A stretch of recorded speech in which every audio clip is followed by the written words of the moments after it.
Welcome back to SHECAN, where role models lead by example with their stories. We have 500 women, and we have the first man today. Welcome, John Sanei. John, you're a leading futurist, a future strategist, best-selling author, and keynote speaker. You make sense of future trends and convey smart and effective strategies to business owners and people in general to have more impact, clarity, and sales. You work at the intersection of human science, neuroscience, quantum technology, futurism, and business strategy. And you're also Africa's first Singularity University faculty member, a lecturer at Duke Corporate Education, and an associate partner at the Copenhagen Institute for Future Studies. You also co-founded the School of Modern Wisdom and host the Expansive podcast, which is South Africa's top business podcast. John, thank you for connecting with me today for SHECAN. You're the first man among 500 women role models leading by example. And so we're very excited to talk to you today, to hear your story and your insights for our SHECAN community. You talk a lot about the divine feminine consciousness making a comeback. And so these are the things that we want to talk to you about today. But first off, tell us a bit more about yourself and how you got to where you are today. Well, it's a huge honor to be the first man. I must just say, I was looking through your Instagram and I was looking for another man being interviewed. And I was like, there's no other men here. So thank you so much for having me. Hello, ladies that listen to the pod, and I'm sure some gentlemen as well. Wonderful to be here. Look, my curiosity and fascination from a very, very young age was about the future. I don't know why I was programmed like this or why I arrived with this inclination to always be looking at what's next. From a very young age, I was an early adopter. I was always looking at the next brand, the next experience, the next healing technology, whatever the case may be. And my friends used to often joke with me and like, hey, John, nice to see you again. What's new now? And so this was really just the way I've been born into this. And for the last 15 years, I have decided to focus my energy on creating some level of optimism in the world about the future. And I've done this with keynotes and running businesses and writing books and having podcasts, as you mentioned. And really the aim of all of it is, how do we develop optimism towards uncertainty? And when I initially started, I was speaking a lot about technology and so excited about the amazing technologies that were arriving. But I found out that after a few of my talks that people were not as excited as me. They were actually quite petrified of these technologies. And so I started to dive deeper into psychology and what was stopping people from thinking in brand new ways. And I wrote a bunch of books on the cross-section of psychology and the future. And I also started to realize that that wasn't moving the needle. And so over the last few books and few years, I've started to focus much more on neuroscience and consciousness and the intersection of consciousness and AI. And really that's where it's at, is because, and it's underpinned by Einstein's quote that says, you cannot solve a problem from the same awareness that created it. And so what we have to dive into is not technology, but what is awareness? Because if you don't shift your awareness, you don't see new opportunities ahead of you. You're in repetition. And my new book is called Future Memories. And really it's about, how do you live a life based on where you're going rather than where you've been? And if you really start to think about it, you realize that all of us are living in memory repetition, not in future focused visioning. And so ultimately we have to change the way our brain operates from repetition to exploration. And that's really become the process that I share with my keynotes and my books now. John, so let's go into that exploration a little bit. You talk a lot about the future of work, of leadership, of our collective mental health. What are the big notions that you see happening of how we will live and work together? And we live in very transformative times. The world order is being reset right now. People feel an enormous amount of anxiety. How can you alleviate that a little bit with your visions? Oh, of course, yes. Let's first understand why people are feeling anxiety. And the reason is that we've lived in a world of the Industrial Revolution. And in the world of Industrial Revolution, the most important thing was stability, was efficiency, was profitability. And the most important thing we could do when we were studying was fitting into the system. And the better you fit it into the system, the more safety would create, the more efficiency and more profitability. It was really about that efficiency cycle that we've been educated into. So our brains and our behavior and our organizational structures have become addicted to certainty.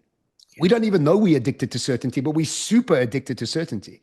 And often I joke with my audiences that your dating bio might say you're spontaneous, but the truth is you're really not spontaneous because your brain doesn't like spontaneity. It wants familiarity only because of the way we've been educated. So the first thing we have to realize is, how do we unhinge ourselves from this addiction to certainty? That's key, because the anxiousness is developed because of an addiction to certainty. If you didn't have an addiction to certainty, you wouldn't be anxious. You'd be happily exploring. And so we have to ask ourselves deeper questions of, how do we rewire, unwire, unlearn, and recalibrate our brains not to be anxious, but to be exploring with optimism?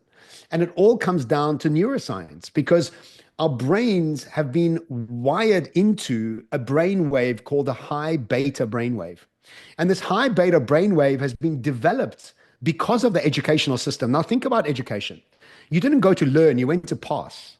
When you went to university, nobody asked you what you learned. They said, did you get your degree? And when you go to work, everything's great until you don't hit your targets. And then nothing's great.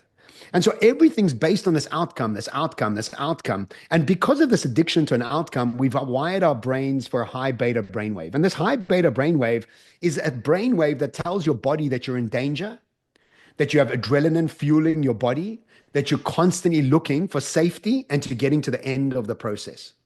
What we also have now discovered is that there are 5 brainwaves in the human brain, and one of them is called the alpha brainwave. And in an alpha brainwave, you are not anxious. You are naturally in a more exploratory state. Your nervous system is in a calm scenario. You're able to explore, collaborate, look for opportunities, and literally, not figuratively, literally see new opportunities you otherwise wouldn't have seen. And the best way to describe the difference between high beta and alpha is to think about yourself when you went on holiday the last time. The person you went on holiday with, which was you, for the first 5 days of that holiday, you were still in a high beta brainwave. It took you a while to unwind out of that work mode, argument mode, defensive mode, addiction to certainty mode. By day 10 of your holiday, you've solved all your problems. You've realized that many of your problems at home were actually your own. You had created them. All the arguments you're having were your impatience. And by day 12 of the holiday, you're ready to re-engage with life, leaving in a brand new energy, thinking laterally, solving problems in brand new ways, forgiving people that you hadn't otherwise forgiven. All that's changed is your nervous system has calmed down. You've now developed and accessed a brainwave called an alpha brainwave, not a high beta brainwave. And in that practice, the future is not something to be anxious about. The future is something to explore. And so it's not the future. It's not technology. It's your operating system. And the last piece I'll say on this is, think about a car on the highway in second gear at 7,000 revs. That car's like, woo! That's what your nervous system is. Because you're so revving at such a high level that road rage kicks in, you're impatient, you just disliking, you're defensive. And the minute you put that car into 5th gear and you start to cruise, all of a sudden the scenery looks amazing, the traffic doesn't bother you, and you are now in an alpha brain state. Now there's opportunities abound. And so when I explain this to my audiences, it's like, it's not about the future. It's not about technology. It's about your approach. And your approach needs to be governed by understanding how your nervous system is reacting to this. So there's certain ways that you can move from a high beta to an alpha that doesn't need you to go on holiday. Although I think that's a great idea to continuously go on holiday, but you would probably get bored. And so there's few ways that I think about this. One, we have to realize that adaptability, which is really the skill we need for the future, requires high levels of emotional intelligence. That's why the future is about divine femininity. And it's not about the woman that's accessing divine femininity. It's about humans accessing divine femininity. And what divine femininity means, it's actually maturity. It's wisdom. It's collaboration. It's all these obvious ancient wisdoms that we've kind of lost. Why? Because the world of economies of scale is made up by immature masculinity. An addiction to certainty and profitability over everything else with short-term thinking is not a masculine trait. It's an immature masculine trait. Because also a wiser masculine won't be thinking like this. So we've been governed by this very teenage boy consciousness that we are evolving past now into. So how do we access high levels of emotional intelligence? One, heal your past. You're sitting with trauma. You're sitting with triggers. You're sitting with unhealed defensive mechanisms that if you don't heal, it doesn't matter how many PhDs you have, it doesn't matter how many Mercedes-Benz and Rolexes you have, you're going to be sitting in a miserable space. Two, reverse mentorship. Can you find somebody younger that you can spend time with to help you understand what's coming? Three, can you adopt a playfulness in your daily practice? Playfulness creates adaptability. Four, meditation. Meditation is gym for the brain. It gives you an ability to be flexible and choose what you want to focus on. When you don't meditate, your brain's focusing on what it wants to focus on. And when you meditate, you start to zone in your ability to focus on what it is that you want to focus on. And lastly, the ability to sit quietly and develop optimistic, positive future memories. When you're able to sit quietly and redesign and do active meditations around how your brain operates and what it's expecting, you literally start to create a bigger brain that is rewiring itself to a new optimistic future. When you do all those 5 things, heal your past, play, get a reverse mentor, meditate and sit and develop positive future memories, you realize that actually your operating system is starting to calm down. You're starting to look for more opportunities. AI becomes your friend. You start looking for new ways to collaborate with humanity and uplift people around you. And all of it comes down to you adopting an alpha brainwave. John, I love what you say, obviously, because yes, exactly, that's it. And through this collaboration and this maturity, we will be able to live and work together much better than we are now. But at the moment, actually, we're seeing a huge backlash, right? We see this toxic masculinity coming back. Rights are taken away from women all over the world. Funding is taken away. So I'm very hopeful with what you're saying, even though we're seeing the opposite right now. How do you feel leadership can respond to this? What does it need to look like to actually get the puzzle pieces for companies to succeed and for people to succeed? I just want to remind everybody listening, don't give any attention to what the world is doing at that level. Don't give it any attention. And I'll tell you why. It's because some people make money no matter what's going on in the economy, and some people never make money no matter what's going on in the economy. It's got nothing to do with the economy. It's got to do with your bubble of reality creation. I always use Oprah as an example. Oprah never worried that she was black, and she never worried that she was a female. Yeah. She couldn't give a hoot. She made it. Other people are sitting there going, I haven't been successful because I'm white. I haven't been successful because I'm a woman. I haven't been successful because the machine is operating against me. And there's two nuances that the world suffers from. Why is the world against me? And who's coming to save me? Those are victim mindsets. And if we keep focusing on what's going on out there and there's not enough money in the system, you'll keep suffering from that. So firstly, disengage. Stop watching the news. Stop engaging with what's going on there. Just disengage and go into your own bubble. What I think leadership needs to do inside organizations is realize that leaders in their existing system don't understand the new world. They don't have the awareness to see new opportunities out there. And you can see this in company after company after company. Have you seen the share price for VW being German? You would know. VW is in huge trouble. So is BMW. So is Mercedes-Benz. So is Audi. Why? Because the awareness of the leaders was so caught up on efficiencies, profitability, and combustion engines, they didn't even think about battery production 10 years ago. China was there, created the whole supply chain. Now they've got it waxed. Who creates batteries for VW? Chinese, which means that the German car market, the awareness of the leadership couldn't keep them moving. Another example I've been using in my keynotes is, have you seen the share price for Zara recently? Zara is an exceptional organization, an exceptional experience, amazing clothing. They've lost almost half of their market share. They've gone from $19 billion to $10.5 billion. What's happened? SHECAN arrived. SHECAN is now using AI at the base of a brand new business model called economies of learning over economies of scale, because Zara was so addicted to quarterly profits, so addicted to efficiencies, and so addicted to their system they couldn't do it. So as far as leaders are concerned, what I always recommend is you need to build dual teams within your organizations. You need a today team. This is the team that creates more efficiencies, more profitabilities, and more modifications to your existing system. These are always necessary. But if you don't have a tomorrow team that is thinking about things in brand new ways with no legacy, no trigger points, with a higher level of consciousness, you start to solve problems ahead of you that you wouldn't even see in your current level of awareness. Now, an example is even Google got caught with their pants down because they had all the technology in the world and OpenAI came and operated right under their nose. And so as leaders, the first thing you have to do is realize that you might not be the right person making decisions about tomorrow. Get your ego out the way, make decisions about today, hire a team that lives independently away from your business, making decisions on your behalf. I call this the Boeing jet fighter analogy.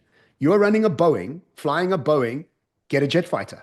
If you don't have the jet fighter, you are playing a fool's game thinking that you're going to also see what's coming because you just can't. You literally don't have the awareness. You literally, not figuratively, literally. So leadership is a very tough place right now because you have to maintain your own emotional state, not get into a panic, which most people are. You have to maintain your people's anxiousness because they're all in a certain level of panic. There's a paradigm shift happening. Plus, you have to be courageous enough and conscious enough to let go of some power to build a tomorrow team that sits next to you with no clear ROI, which means you have to release your addiction to quarterly profits, which has been created by an immature masculine system to develop a more holistic approach to the future. So there's a lot going on. I always tell leaders, I don't want to be a leader in an organization. Too hard, too much going on, too difficult. And the paradigm is so drastic that even the McKinseys and the Accentures who were on top of the game previously are also part of the system and the problem now. Yeah. John, many mic drop moments. Thank you for all of that. I'm wondering, how do you lead? What kind of a leader are you? What really matters to you and how do you want to matter in the world? So I think I've been exceptionally lucky to go through bankruptcy very early in my life. And as a single mom's son, which is what I am, I was always driven by not being poor, which is also very important to think about because I was never driven by being rich. I was driven by not being poor because I came from a poor background. And in my second book, I started off with a line that said, are you running away from the darkness or are you running towards the light? Yeah. From the outside, it looks exactly the same. But one is suffering from anxiousness and the other one is celebrating excitement. And so from about 30 years old, I lost a huge like mini empire that I'd developed, but I developed it all on lack, need for acknowledgement and fear, which is really kind of most organizations out there kind of running that without even realizing it. And I developed a very keen personal development process from the age of 30. I'm now 50. So for the last 20 years, I've been doing extensive amounts of ayahuasca, meditation, mushrooms, therapy, workshopping, you just name it, I've done it and I love them. And so what's happened as a result of this is I've healed a lot of my past and I've empathy only because of the work that I've done. If I hadn't done that work, I would have never been able to do that. And I think what I like to also think about is my team, which is about 15 to 20 people, have been with me for years. And guess what? Most of them are women. And I love the fact that most of them are women because of the connection of heart to heart. And it's funny, you know, because all my bookings, not all, I would say 90% of my bookings for my keynotes and workshops come from females. And that's a very indicative number because it tells you that the females are understanding my message over the males understanding my message. And so I think I do it purposefully, is to really try and look for the balance of my masculine and feminine within myself and awakening that. And that can only be really awoken by your heart. It can't be awoken by your brain and it can't be awoken by your physicality. And so most men have never really been given the tool sets. And remember that men have always been measured on success. And there's an incredible amount of pressure on us. You know, that you must provide, you must be patient, you must hold space. And you know, you're earning all the money, but you're the last person to make a decision on where you're going to go eat for dinner. So like, there's a lot for us, you know what I mean? And I know there's Yeah, like toxic masculinity and all these terms that go out there, but I think they're unfair because there's a lot of toxic femininity as well, lots of it. So we also 100%. have to realize that there's a huge pressure on us as men to develop that success idea. And in China, I don't even remember, there's all these cities that are empty. They built these thousands of cities that are empty. And you know why? It's because men in China would only be eligible if they had two properties. They wouldn't be eligible if they only had one property. So what do? They stretch themselves past their income, buy a house in a ghost town so they can go and tell people, women, I've got two houses. I'm actually somebody to be taken seriously. So I don't like the term toxic masculinity because it's too easily thrown around. Because the minute you don't like something, it's toxic masculinity. Well, I can name 100 things that I can call toxic femininity, but I don't, because I also want to realize that there's pressure on females. There has been pressure on females for a very long time. And we are now coming to the point of, okay, we are now awakening to it. And let me tell you, last piece on this. I work in Saudi a lot. And can I tell you the most impressive thing about Saudi is the women. The women Yeah, are on fire. When I work absolutely. in boardrooms, the men look like deers in headlights. They are clueless, don't have any idea what's happening, don't have the power to make decisions. The women are eating them up left, right, and center. And we're seeing this more and more and more around the world. And I'm so grateful for it because I came from an abusive family. My father was abusive to us and my mother. And so I understand that process. But I also think it's dangerous to always jump on the concept of, unhealed man. Well, I think there's unhealed women as well, all over the place. So we all have to help each other evolve in this space. And I'm trying to do my piece as well, because I also speak to a lot of younger men that I think find it intriguing working with me because I'm not some hippy dippy, lentil eating, sandal wearing Jesus bun kind of guy. I'm a very active capitalist trying to do things, but I'm also conscientious. I'm Yeah. also patient in that process. So I think it's important for both of us to come at it with a place of patience and a place of collaboration rather than finger pointing.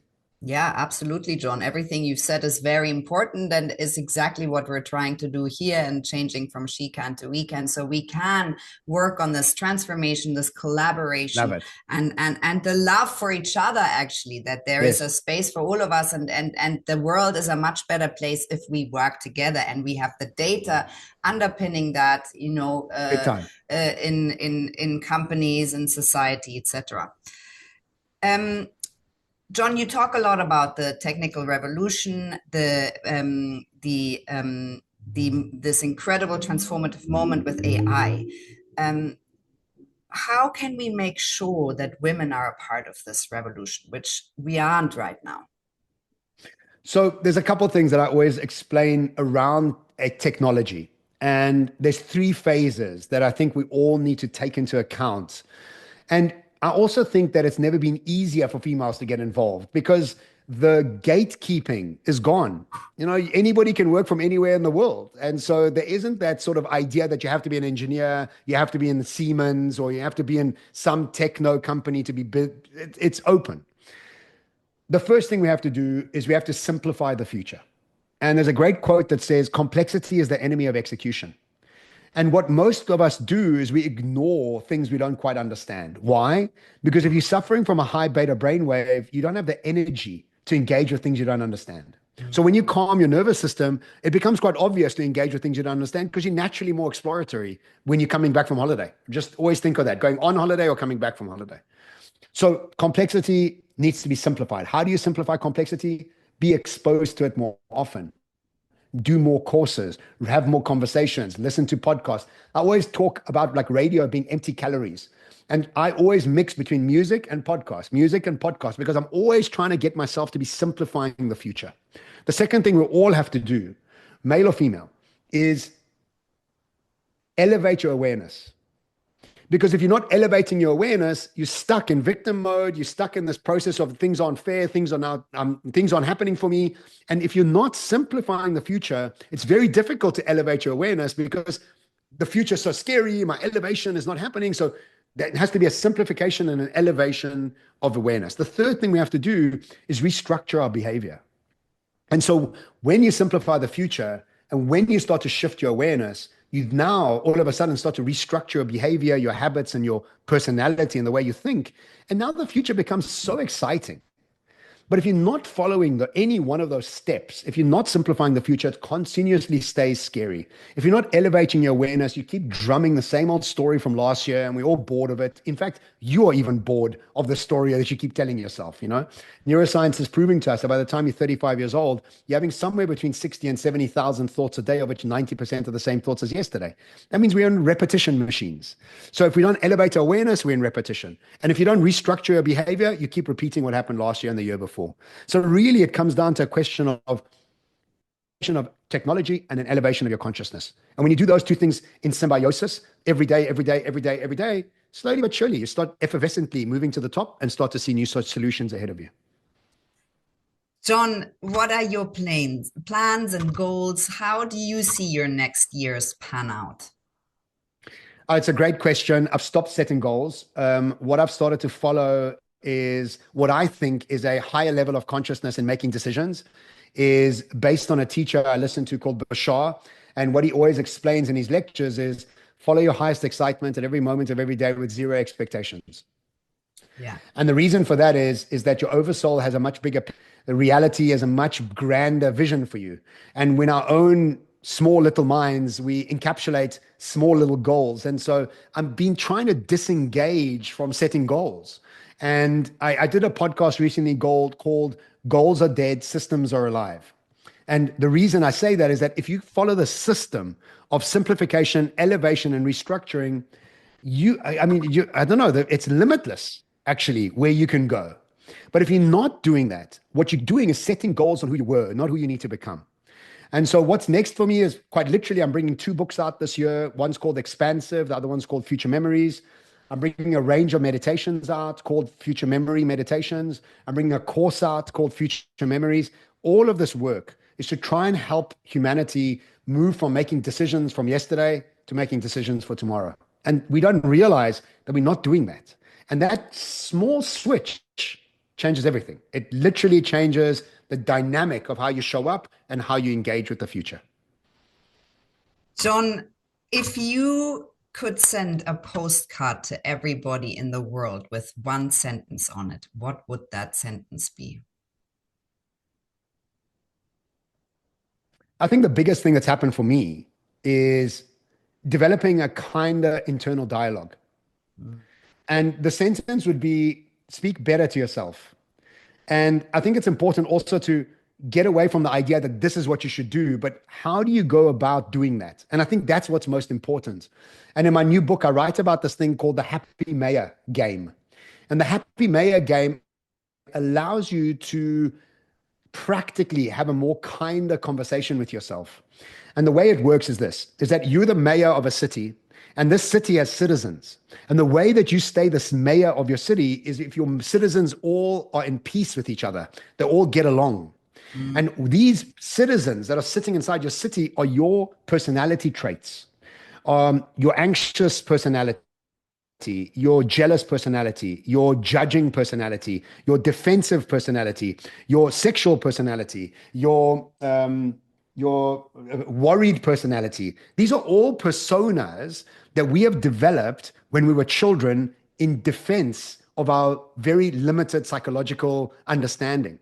And so the game I play, which has fundamentally changed my internal dialogue, is when I feel a little bit of anxiousness, I initially named that little bit of anxiousness Courtney. Her name is Courtney.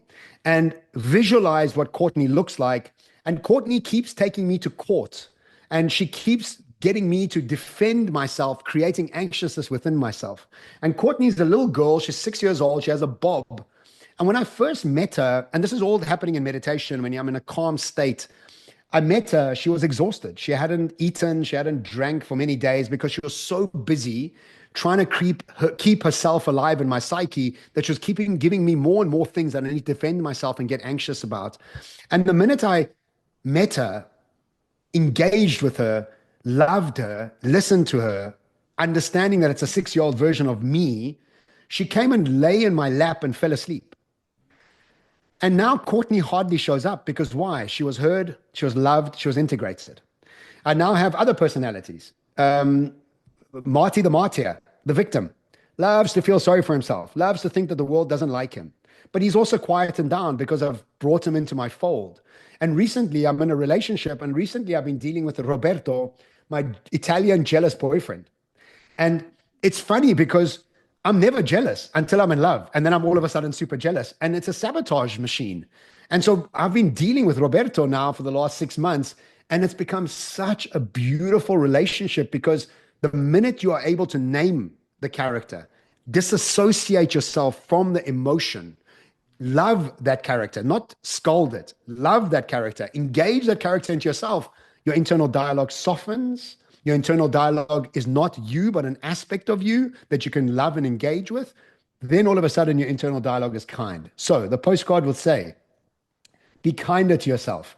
Caveat, PS, this is how you become kinder to yourself. Here's a tool. John, you're so kind because you've given us an enormous amount of tips and tools from so many different modalities that I can figure out by talking to you.